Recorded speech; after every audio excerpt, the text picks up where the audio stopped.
नमस्कार श्रोताओं, क्षेत्रीय समाचार एकांश की कोविड-19 पर विशेष प्रस्तुति के साथ मैं पंकज सनवाल खुलबे। श्रोताओं, देश में कोविड से ठीक होने की दर बढ़कर 95% से अधिक हो गई है। पिछले 24 घंटों के दौरान 34,477 रोगी ठीक हुए हैं। स्वास्थ्य मंत्रालय ने कहा है कि देश में अब तक कुल 94,22,000 संक्रमित व्यक्ति ठीक हो चुके हैं। पिछले 24 घंटों के दौरान देश में 22,000 से अधिक नए मामले सामने आए हैं। स्वास्थ्य सचिव राजेश भूषण ने कहा है कि भारत में कोविड से मृत्यु होने की दर दुनिया में सबसे कम है।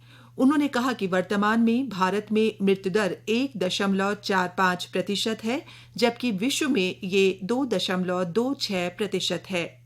उन्होंने कहा कि कोविड-19 टीकाकरण से संबंधित कार्य की निगरानी के लिए देश में बहुस्तरीय प्रणाली कायम की जा चुकी है। उन्होंने ये भी बताया कि केंद्र और राज्यों के 23 मंत्रालयों और विभागों की पहचान की गई है और उन्हें टीकाकरण से संबंधित कार्य सौंपे गए हैं।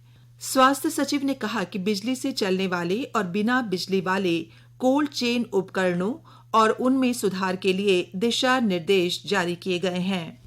भारतीय आयुर्विज्ञान अनुसंधान परिषद के अनुसार पिछले 24 घंटों के दौरान 9,93,000 से अधिक नमूनों की जांच की गई। इन्हें मिलाकर देश में अब तक 15,55,00,000 से अधिक नमूनों की जांच की जा चुकी है। श्रोताओं, वहीं राज्य में कल शाम जारी स्वास्थ्य बुलेटिन के अनुसार राज्य में कल 496 लोगों में कोरोना वायरस संक्रमण की पुष्टि हुई है, जिसके बाद राज्य में कुल संक्रमितों की संख्या 83,502 हो गई है, जिनमें से 75,049 लोग स्वस्थ हो चुके हैं। आइए सुनते हैं फुटबॉलर मनीष मैथानी का ये संदेश। मार्केट में आप कहीं भी जाएंगे तो भीड़ बढ़ेगी। स्वाभाविक है कि बीमारी का खतरा थोड़ा ज्यादा बढ़ जाएगा। तो मैं आपसे यह रिक्वेस्ट करना चाहता हूँ कि आप जब भी बाहर जाएं मास्क पहने, सामाजिक दूरी बनाए रखें, समय समय पर हाथ धोते रहें, क्योंकि ये आपके लिए भी बहुत ज्यादा जरूरी है, समाज में अन्य लोगों के लिए भी बहुत ज्यादा जरूरी है कि आप एक सामाजिक दूरी बनाए रखें, जिससे आप और आपका परिवार सुरक्षित रह सके। और आइए श्रोताओं, अब सुनते हैं कोरोना वायरस संक्रमण पर स्वास्थ्य विशेषज्ञ डॉक्टर मधुर यादव से आकाशवाणी संवाददाता सिद्धार्थ सिंह की बातचीत। डॉक्टर मधुर, अगर हम कोरोना संक्रमण की वर्तमान स्थिति पर एक नजर डालें तो देश में स्वस्थ होने की दर बढ़कर लगभग 95% हो गई है। अगर हम कोरोना के नए मामलों की बात करें तो उसमें भी पिछले लगभग एक महीने से खासी कमी आई है। जहां एक ओर विश्व के अन्य देशों में कोरोना के मामले बढ़े हैं, हमारे देश में इन पर नियंत्रण रखा गया है और ये संभव हुआ है सरकार की असरकारी रणनीति और जन भागीदारी से। आप क्या कहेंगे? आपने बिल्कुल सही कहा, क्योंकि सरकार के कॉन्स्टेंट एफर्ट से जिस तरीके से उसने लोगों को ये बताया है कि आपको मास्क पहनना जरूरी है, 2 गज की दूरी जरूरी है और फ्रीक्वेंट हैंड वॉशिंग जरूरी है, हम लोगों ने काफी हद तक इस पैंडेमिक पर काबू पाया है। जी। और डॉक्टर मधुर, अमेरिका में फाइजर बायोएनटेक की कोरोना वैक्सीन की शुरुआत हो गई है। वहां स्वास्थ्य कर्मियों और अस्पतालों में जो लोग हैं उन्हें सबसे पहले ये वैक्सीन लगाई जाएगी। हमारे देश में भी फ्रंट लाइन वॉरियर्स को, मॉर्बिडिटीज वाले मरीजों और बुजुर्गों को पहले ये वैक्सीन देने की बात की जा रही है। हमारे देश में भी बहुत जल्द, या यूं कहें कि जैसा कि प्रधानमंत्री जी ने भी कहा है कि कुछ हफ्तों में वैज्ञानिकों की हरी झंडी मिलते ही वैक्सीनेशन का काम शुरू कर दिया जाएगा। आप क्या कहेंगे? जी हाँ, आपने बिल्कुल सही कहा और ये एक बहुत ही इम्पोर्टेंट मोमेंट है यूएस के हिस्ट्री में कि उनके यहाँ उनका पहला शिपमेंट पहुंच गया है दवाइयों का, वैक्सीन का, और उनके वैक्सीनेशन शुरू हो जाएगा। हर एक देश की वैक्सीनेशन की देने की अपनी अलग अलग प्रक्रिया है। हाँ, फ्रंट लाइन वर्कर्स और हेल्थ केयर वर्कर्स में तो ये सबसे पहले दी जाएगी। उसके बाद गवर्नमेंट ने अपना प्रायोरिटाइजेशन किया है, जैसे खास तरीके से जो एडल्ट हैं, जो 50 प्लस हैं और जो एडल्ट हैं जिनको कोमॉर्बिडिटीज है 50 के अंडर 50 हैं, उन सब लोगों को प्रायोरिटी के साथ दिया जाएगा। जी। और डॉक्टर मधुर, किसी भी वैक्सीन के लिए उसकी इफिकेसी और एफिशिएंसी के साथ सेफ्टी एक बहुत बड़ा पहलू होता है। और शायद यही कारण है कि हमारे देश में भी पूरी तसल्ली और पूरी तरह आश्वस्त होने के बाद ही वैक्सीनेशन प्रोग्राम शुरू किया जाएगा। आपका क्या कहना है? देखिए ये बात बिल्कुल सही है। जब तक हमको उसकी रिजल्ट के बारे में नहीं मालूम हो, एफिकेसी के बारे में ना मालूम हो, तो ये जन भावना ऐसी रहती है कि पता नहीं कितना सेफ है, दे कि नहीं दे, देने से कुछ हो तो नहीं जाएगा।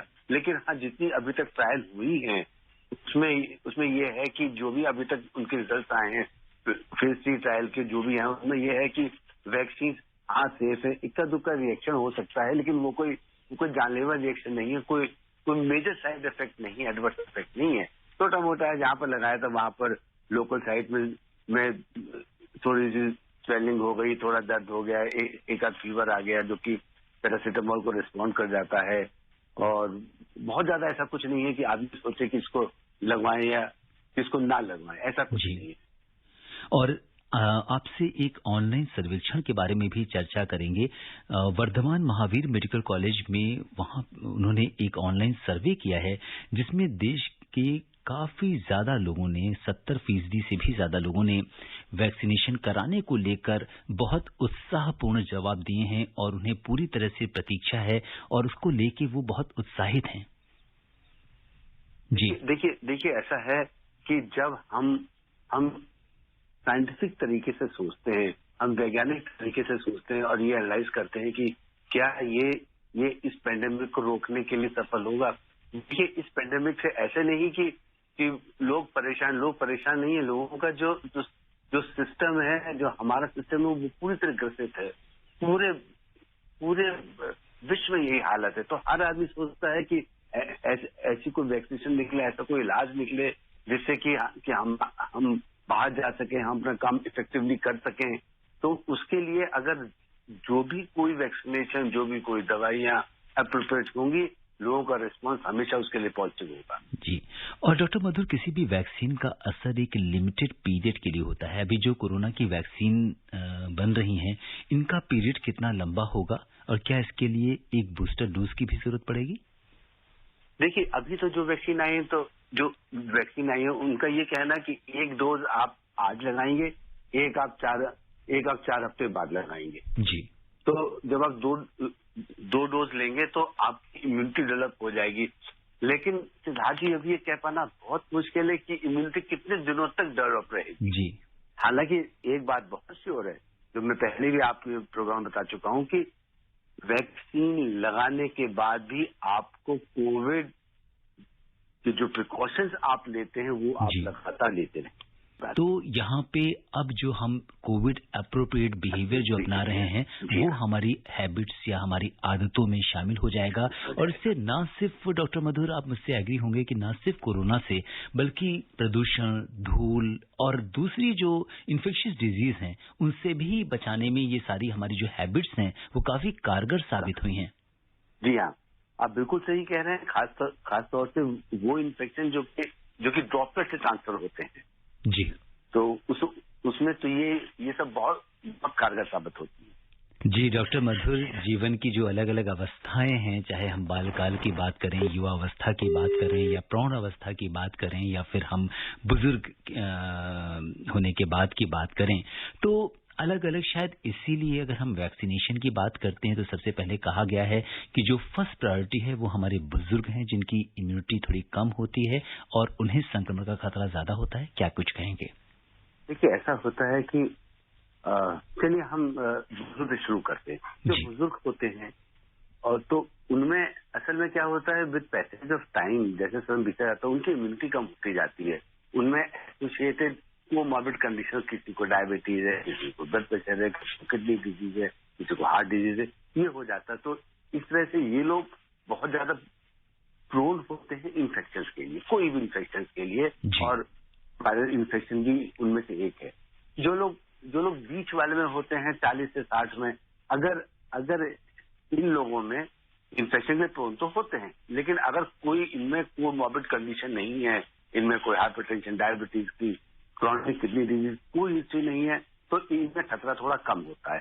हाँ, इन्हीं लोगों में यदि ये बीमारी होती है तो इनका खतरा बढ़ जाता है। और अब रही रही बच्चों की बात, रही एडल्ट की बात, एडल्ट में जो हम कहते हैं 20 से 40 के बीच में, ये बहुत ही प्रोडक्टिव पीरियड होता है।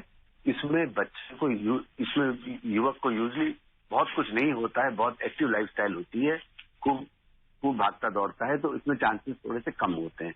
अब आ जाते हैं बच्चों में। बच्चों में क्या होता है कि वायरल लोड ज्यादा होता है, लेकिन इनमें इन्फेक्शन नहीं होता। तो बच्चे इसलिए अच्छे होते हैं कि ये सिर्फ वायरस को हार्बर कर सकते हैं, वायरस को अपने अंदर रख सकते हैं, और ये इन्फेक्शन दे सकते हैं, लेकिन इन्फेक्शन इनको नहीं होता है। तो बच्चे इस मामले में थोड़ा सा और लोगों से अलग होते हैं। इसलिए कहा जाता है कि बच्चों को हमेशा एडल्ट से जब ये बीमारी हो तो दूर रखना चाहिए, और अगर बच्चे स्कूल वगैरह जाते हैं तो एक स्पेशल प्रिकॉशन लेनी चाहिए। जी डॉक्टर मधुर, आपने बहुत अच्छे से जितनी भी हमारी अवस्थाएं हैं इसमें क्या कुछ संक्रमण की संभावनाएं हो सकती हैं उसको आपने हमारे श्रोताओं को एक्सप्लेन किया। और श्रोताओं, अब समय इजाजत नहीं दे रहा कि हम इस चर्चा को आगे बढ़ाएं। चलते चलते डॉक्टर मधुर, आप आकाशवाणी के श्रोताओं को क्या कुछ टिप्स देना चाहेंगे? देखिए, मैं कहना चाहूंगा कि हमारी गवर्नमेंट, हमारे हेल्थ वर्कर्स, हमारा सिस्टम बहुत ये कोशिश में है कि इस पैंडेमिक को हम लोग कंट्रोल कर सकें। मैं कहना चाहूंगा कि आप लोग जितना ज्यादा हो सके वैक्सीन के बारे में पढ़िए, लोगों से बात कीजिए, मालूम कीजिए, और जब भी आपके पास ये फैसिलिटी आती है प्लीज वैक्सीन जरूर लगाएं। और तब तक कोविड अप्रोप्रिएट बिहेवियर जो अभी सिद्धार्थ जी ने बात की थी उसका जरूर ख्याल करें, मास्क लगाएं, 2 गज की दूरी रखें, और अपने हाथ वगैरह लगातार धोते रहें। जी डॉक्टर मधुर, जब आवश्यक ना हो कृपया घर से बाहर न निकलें। डॉक्टर मधुर, आप कोविड-19 के इस विशेष कार्यक्रम से जुड़े और आपका बहुत बहुत धन्यवाद और आभार। थैंक यू, धन्यवाद। श्रोताओं, आज के अंक में बस इतना ही। चलते चलते हम आपसे यही कहना चाहेंगे, घर से बाहर निकलते समय मास्क लगाइए, भीड़ भाड़ से बचिए, साथ ही आपके आसपास जो लोग इसका पालन नहीं कर रहे उन्हें जागरूक कीजिए। इसी के साथ हमारा आज का कार्यक्रम यहीं पर समाप्त होता है। नमस्कार।